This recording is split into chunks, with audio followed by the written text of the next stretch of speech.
Guys, നമ്മുടെ ഏറ്റവും പുതിയ 916/52 എന്ന് പറയുന്ന ഏറ്റവും പുതിയ 52 സീറ്റ് കിടിലം ബസ്സാണ് നമ്മൾ നോക്കുന്നത്. സ്റ്റാഫ് ട്രാൻസ്പോർട്ടാണ് മെയിൻ ആയിട്ടുള്ള ഉദ്ദേശിച്ചിട്ട് ഈ ടാറ്റയുടെ സ്റ്റാർ ബസ് പ്രൈം ആണ്. ഫ്രണ്ടിലത്തെ വാഹനത്തിന്റെ ലൈറ്റുകളെല്ലാം തന്നെ നോർമൽ ഹെഡ്ലാമ്പ് യൂണിറ്റ് ആണ്. ഒരു ബോണറ്റ് വരുന്നുണ്ട്. മാർക്കപ്പോളോ ആട്ടോ വാഹനത്തിന്റെ ബോഡി ബിൽഡ് ചെയ്ത് അകത്തേക്ക് കയറാനുള്ള ഡോറൊക്കെ അത്യാവശ്യം ആ ഒരു ടയർ കഴിഞ്ഞിട്ടാണ് കൊടുത്തത്. ഇവിടെ സ്റ്റാർ ബസ് എന്നുള്ള ഒരു പുതിയ ഒരു സ്റ്റിക്കറിങ് വരുന്നുണ്ട്. 17.5 ഇഞ്ചിന്റെ വീൽസ് ആണ് കൊടുത്തത്. എല്ലാ വീലും ഡിസ്ക് ബ്രേക്ക് ആണ്. പാരബോളിക് സസ്പെൻഷൻ യൂണിറ്റ് ആണ്. മുകളിലും താഴെ ഫിക്സഡ് ഡോർ ആണ്. ഇത് എയർ ഡോർ അല്ല, എയർ ഡോർ ആക്കണമെങ്കിൽ ആക്കാൻ കണ്ട. ടാറ്റ സ്റ്റാർ ബസ് പ്രൈം എന്നുള്ള ഇവരുടെ ഏറ്റവും പുതിയ സ്റ്റിക്കറിങ് കാണാം. താഴെ ലഗേജ് സ്പേസ് വരുന്നുണ്ട്. വാഹനത്തിന്റെ ബാക്കെല്ലാം ഒരു ബോക്സ് ഷേപ്പ് ആണ്. പക്ഷെ ഒരു പുതിയ ടൈൽ ലാമ്പ് യൂണിറ്റ് വരുന്നുണ്ട്.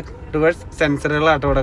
എങ്ങനെയുണ്ട് ഏറ്റവും പുതിയ കിടിലൻ സ്റ്റാഫ് ട്രാൻസ്പോർട്ട് ബസ്? ഇഷ്ടപ്പെട്ടോ? ഒരു ക്യാമറ കൂടി ഉണ്ടെങ്കിൽ വണ്ടി വാഹനം പൊളിയാട്ടോ. ഇഷ്ടം പോലെ സീറ്റുകളുണ്ട്. ഇതാണ് വാഹനത്തിന്റെ 120 ലിറ്ററിന്റെ 4 എമർജൻസി എക്സിറ്റുകളും ഉണ്ട് കേട്ടോ. അപ്പോൾ വീഡിയോ ഇഷ്ടപ്പെട്ടാൽ ലൈക്ക് ചെയ്യുക, ഷെയർ ചെയ്യുക, സബ്സ്ക്രൈബ് ചെയ്യണേ. കൂടുതൽ വീഡിയോസിനായിട്ട് നമ്മുടെ ചാനൽ നോക്കണം.